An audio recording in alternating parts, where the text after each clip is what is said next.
All right. Welcome back to the Built to Grow podcast. I'm your host, Tim Lyons, joined in studio today in Scottsdale, AZHQ. It's not as hot today. Joined by Randy Angston, as always. Not as hot. It's like 108. Yes. That's true. 108. And we have a special guest in house today, our very own Iron Circle member, Miss Lindsay Vastola. How are you today? I'm great. It's only 108. Yeah, exactly. Great. Who wouldn't be great at 108? Yeah, that's true. Oh. It's a dry heat. It's a dry heat. This is the time of year where we're all ready. Every one of us is just chomping at the bit to see that like 80-degree Change. morning. It did. It teased us for like 4 or 5 days. And then it's like, nope. Tim was out. You were gone anyways. Where was? I'm leaving again Pinetop. tomorrow. Oh, I'm in Pinetop. Yeah.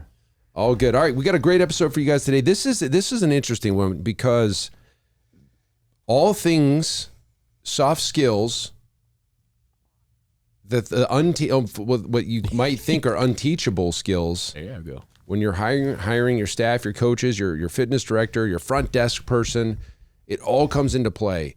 And I can't tell you that it has been as important as it is now in my current situation in our gym. We're going to get into it here. But Lindsay, this is something that you specialize in. This is something you teach people how to get the most out of their coaches, of their staff. But with these soft skills, we're not talking about how to sell necessarily. We're not talking about how to train clients necessarily. We're talking about what? We're talking about the fact that these soft skills have hard costs. And when we say soft skills, you say it's not about sales, but it's literally every facet that we touch, from sales to negotiation to coaches on the floor to navigating a hard conversation with a client who wants to quit to dealing with our own internal challenges of, day-to-day business ownership. There is not one part of the business and life that isn't impacted by emotional intelligence. And, AKA, we call them soft skills or intangibles, but when I realized emotional intelligence, I don't know, I can kind of tell my journey. It makes sense from a business ownership standpoint. 15 years ago, I was asked by a corporate wellness client of mine. They said, Lindsay, will you come and do an employee staff training on this thing called emotional intelligence? And 15 years ago, people weren't talking about this. And of course, I was like, yeah, sure, I can do this. And I was like, what is emotional intelligence? And I was like a college kid, like cramming for it. And it was such an aha moment because what I realized was this was the missing piece in my business. This was the thing that I would get so frustrated because I'm like, this is, with my staff in particular, it's like, isn't this common sense? Thank you. Thank you. Isn't this second nature? Things that were like, my mom taught me how to do that. Didn't your mom? Did you have those skills? And the short answer is no. Exactly. And it finally my mom or just... I'm just talking about the awareness of people. Awareness, how you interact with other people, how you show up. But I think the real line in the sand is, and this is kind of the essence of EQ, is realizing that there is a part of this that's like nature, nurture, right? How you were raised. But how many of us at 22 years old would say that we were self-aware at 22? Few, probably. Very few. Very few, yeah. And when we say awareness also, is it like awareness in the workplace? So my first job when I worked in corporate New York, it was like I had great communication skills, but I had communication skills of a 22-year-old. And, I didn't know how to sell or how to have a conversation with, a manager or a leader. This was a whole new environment. And to expect, and maybe we'll go into this, but almost to expect most of our staff, right, in this industry is probably under 26, 27, 28. Right in there. Mm-hmm. And so we kind of put this unfair expectation on them that they know what awareness looks like as a coach in the gym. And then we get frustrated as leaders because they're not living up to those expectations, but we've made these assumptions that they know it because in our 40s, we know that this is obvious. And so that's where a real gap is from awareness standpoint, it's yes, how do we navigate the world? How do we walk through Costco? How do we walk through the airport and all those life situations? But in the workplace, it's a completely different game, and this is the bottleneck in a lot of businesses. Yeah. And so, like, if we, people are probably listening. I'm just trying to take it from the person that's driving in their car. Like, okay, I kind of get what you mean, but like, can we define? Yeah, can we define Yes. emotional intelligence and Yes. soft skills? So emotional intelligence breaks down into 5 different facets, and that's what makes it like, yeah, it's kind of a behemoth of a, and that's why you can't not talk about any part of the business without talking about all parts of them. So it's self-awareness, and that's where it all starts. It's self-regulation. So how do you manage your emotions?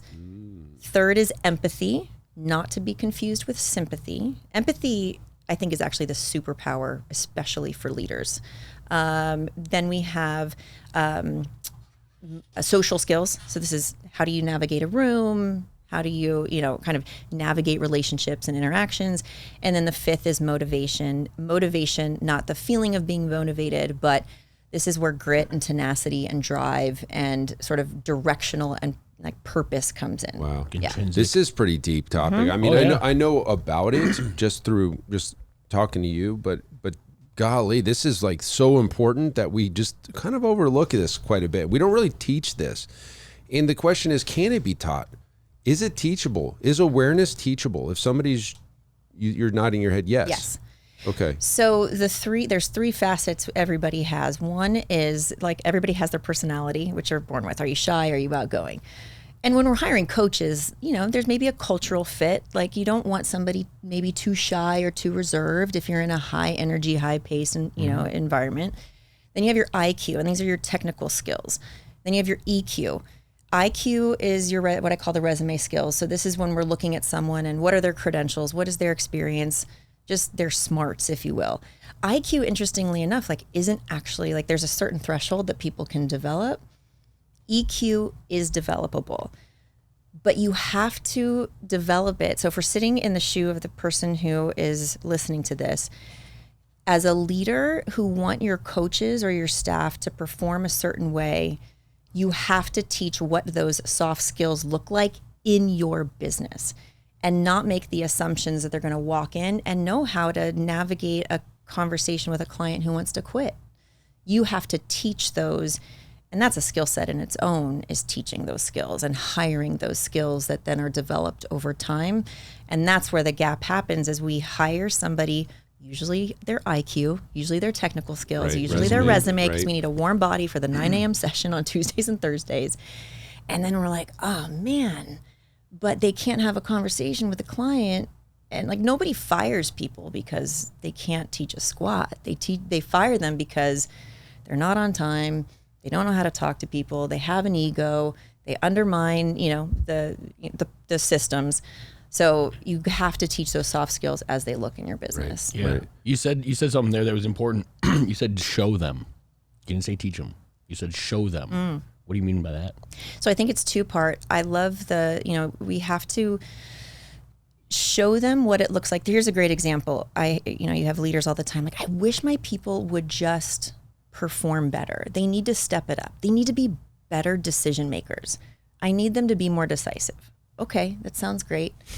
What does that look like? Sure. I use the example, it's like if I had a team and we went in at halftime and they're like, I just need you guys to perform better. Like, come on. What does that mean? Does it mean we have to play better defense? Do we have to change up the gameplay? You have to show them, what does performance look like? What does high performance look like? What does a good conversation look like? And this is where, as a leader, it has to be on repetition. We always, what do we call it? The CRO, like the chief reminding officer. This is just part of the leadership game. Like, you have to be, that was a great example of a conversation of how it should look like. Hey, you know what, Joe? You could have handled this a little bit better. Here's how next time, let's correct this conversation. How do we have these kind of conversations in the workplace? But showing them, ramping them up, developing them. And it's not just like a once a year development seminar that you take them to. This is on like rinse and repeat almost daily. Interesting. Yeah. I think that I think it's a lot easier to see like a good leader exemplify characteristics of awareness than it is to see, or almost like find fault in a leader that's not, right? Like if you think of people that we all naturally follow, they're decisive, they're motivated, they've got these soft skills and they exemplify them every day. They show us through their actions. And you wonder if that's just inherent or if they've been taught this, because I've never been taught any of these things. I'm not saying that I'm like the highest level here, but like I'm pretty damn aware of what's going on. I can read a room. I know how to speak to somebody that's at a different level than me, higher or lower. I was never taught this. Or were we taught this just through our upbringing? Probably, yeah, I'm sure even just like you said, 15 years ago, like there wasn't, it's almost like a disease before it's diagnosed or like discovered type of thing. Like all these things exist, right? The way we communicate, it's always been this way. It's just now we're labeling them, and now I guess we can be a little bit more intentional about the development of them, as we're starting to kind of identify them and things. Well, we know how important it is. And the fact that Lindsay is teaching people how to do this is a godsend, because I don't know of anybody that's teaching this. You don't, do you? I mean, I'm sure there are. In big corporate, this is very, and a lot of the essence of any sales training you do, if you, a lot of people have heard of like motivational interviewing, but these are all skills that, in the corporate space, the first time I was promoted, the first thing they did was they sent me to leadership training. And kudos to them, because they know that it's like, just because you were great at your position where you were, it does not mean that you're going to be great in the next position. And this is an assumption we make as leaders, is they're our top coach, so that means they're going to be a great director. And so we promote them because they've been with us for so many years and they're bought into the vision.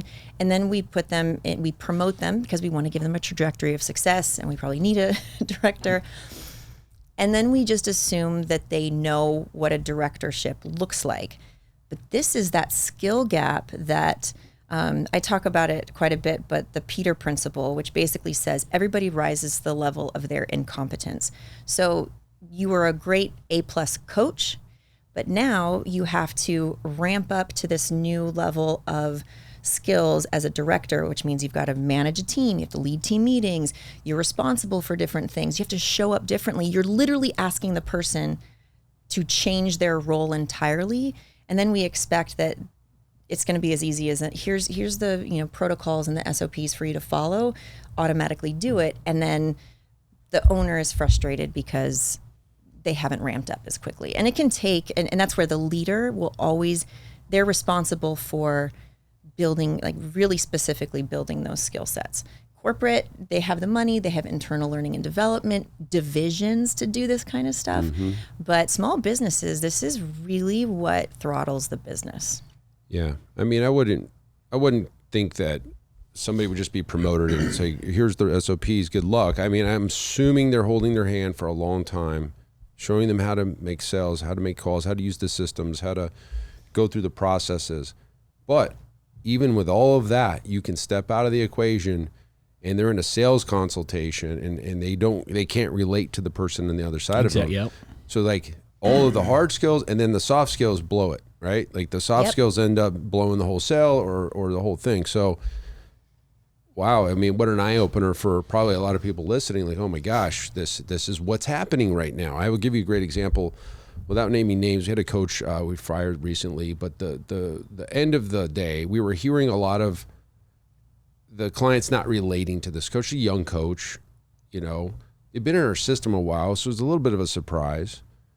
But the thing that the straw that broke the camel's back, and everybody listening be like, you never do that. But this did not cross this particular coach's mind.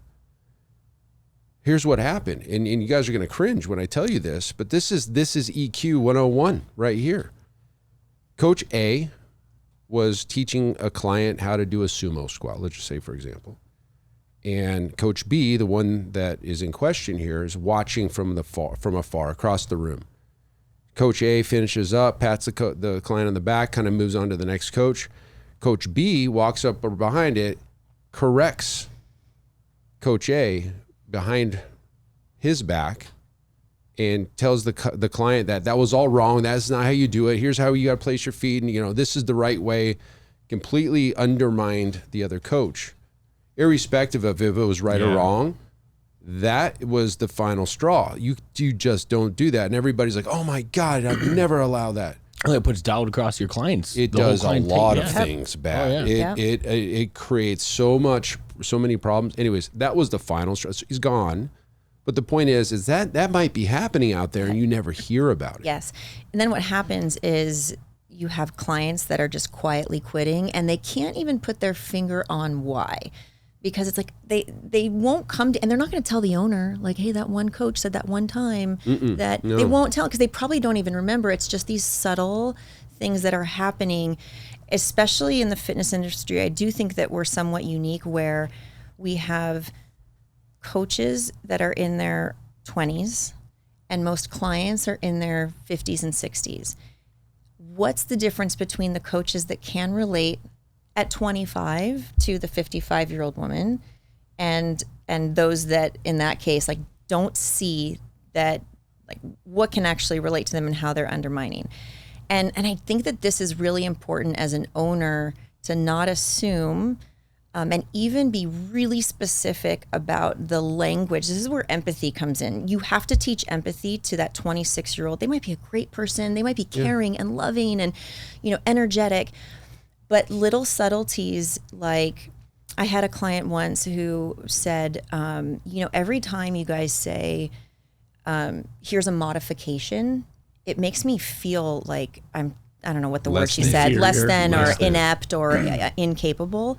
And I was like, wow, we throw that word around all the time. Modify. Regression. Like a regression, progression, here's an alternative. But so if I hear this, and I'm like, wow, okay, I'm as the owner, I'm never going to use modify ever again. I have to not only now say, okay, team, this is just part of our standards. We do not use, words have power. And you have to help the 25-year-old understand why not to say modify. Because the 55-year-old woman who's tried everything and failed and tried and failed, and help them understand the perspective of the 55-year-old, you have to train that. Assume nothing, train everything. Don't assume that they're going to know what words impact their 55-year-old client. I assume nothing. Assume nothing. I assume nothing because it is so there's such a lack here. I mean, there's just a gap, major gap, and it's usually based on age. It is. I think the older you are, you're more. I mean, again, there's probably plenty of folks that are in their 50s have no EQ as well. But I think as you go through more life lessons, you've been around more situations, you learn, irrespective of direct training, that the older clientele and the older coach, I should say, it's just a perfect match. But how many of those coaches are at that age, right? And we can get angry and frustrated as owners that like, we can't find good people these days. And it's like, well, here's the reality. That's a different soft skill to control. Number one, I really believe if you go into the mindset that, there's nobody good out there, like you're just setting yourself up for failure from the start. So if you go in like, there's great people out there, I just have to find them. Maybe I have to get creative about finding them. And then when I find the right person, soft skills, EQ, accounts for upwards of 60% of job performance. I'd argue in a relationship-based business, it's upwards of 70 to 80%. Again, to the point of like, we're selling coaching, we're not selling exercise. Mm-hmm. And so that's the job performance indicator. And so if they don't have that as a baseline, but we make the assumptions that 25-year-old is going to have those built in again as they look in the workplace, as they look like in a coaching session. And this is where as leaders, we have to have empathy for our employees, meaning we're just putting ourselves in their shoes. They're 23 years old. This is their first work experience. Let's face it, they're from a generation that things have been handed to them. And honestly, the things that I would say, not to give them excuse, but to help me reframe is like, it's not their fault. They're doing the best that they know how. Have empathy for them? Yes. Yeah. Yeah, I know. Yeah. I'm not like, and because I could get angry at it, but that's not serving Yeah. me in my business. So let me just understand where they are, do the best I can to hire and train. I'm sorry. Well, but to that point, I'm I out. mean, we're talking about I'm the out. same thing, though. I mean, the emotional intelligence is the understanding of the emotions that are going through you versus the logic of the situation. Exactly. We talk about it all the time. Like our decision making, being logically based, is a soft skill of its own. I mean, we've intentionally built ourselves to not respond or react out of emotion. We look at something logically. That internal conflict is self-awareness at its core. Yeah. Facts over feelings. Yep. Yeah. I mean, literally, it's like everything we preach all the time. Like at the core of that is the soft skills that we're talking about. All right, EQ. let's take this to real world. I mean, you got a need for a coach. You got somebody that you got open interviews going on, and you're in need of that 9 a.m. code, whatever it is. Mm-hmm. you've seen 10 interviews and nobody's really hit the mark. Is it the coach or is it the gym that's being too selective, or is it really not a real good candidate pool out there? I mean, that's a lot of gyms. We work with a ton of them, and they're all saying the same thing. Yeah. Is it really all on the gym owners and they're being too selective, or is it really the candidate pool? Because there is a generational issue going on. What is it? I'd say, you're not gonna like this, I'd say both. Probably. I think the candidate Depends. pool it's a big fat it depends. I think it's a very real issue. And this is a different conversation, but I think this is actually an industry problem. We have not created meaningful careers for people to take the career of fitness seriously. They don't have trajectory of success. They don't have they're doing it as a side gig because they're, passionate about exercise. Right. Mm-hmm. And so as an owner, it's like, where can you find people who want a career in fitness, hire people for the career of fitness, not but then again, I mean, this is where it's so unique, and maybe I'm not answering, or I can't give a very clear answer, but if you can find people, and you do have to get creative, I think, find the person who loves to exercise, find them in another service-based industry. Yeah, I was going to say the same thing. We always talk about poaching from other industries. Starbucks, waitresses. Restaurants, yep. Yeah, you have to. Service-based businesses, right? I mean, these are people that because again, why? They communicate with people every day effectively. Mm-hmm. They're trying to build relationships on a different level. Like we talk about all the time. We could teach somebody how to coach a squat, but how to convey the conversation that's supposed to be had. Yeah. Isn't that wild? We're getting away from the actual role of what they're going to be doing and not hiring for that. We can teach it. What we're looking for is everything else. The person. I had a clip that's gone viral or whatever when Karen Broadwater was on our show. And it was like literally if you had a choice between Coach A and Coach B, Coach A is fully technical, certifications, degrees, masters, all of the things. It's fully educated, but really it's just a very scientific coach. Or you've got somebody that has none of those things, right? But they're a loving, caring, high fives and chest bumps coach. Which one are you selecting for the role? Coach B all day long. Yeah. It's, it's wild, right? We hire based on IQ or skills or resume. We always fire because of a lack of EQ, a lack of soft skills. So let's reverse it. So what you're saying is let's hire EQ over IQ. It wins. If you gave me a pool of candidates, if you gave me a pool of all things considered the same, all equal, EQ meaning like their resumes, their credentials, their initials after their name, all the same. That's IQ. That's IQ. Yeah. That's their resume skills. And there's the one or two people that are coachable, reliable, they can make decisions, they have a certain level of confidence, they're empathetic.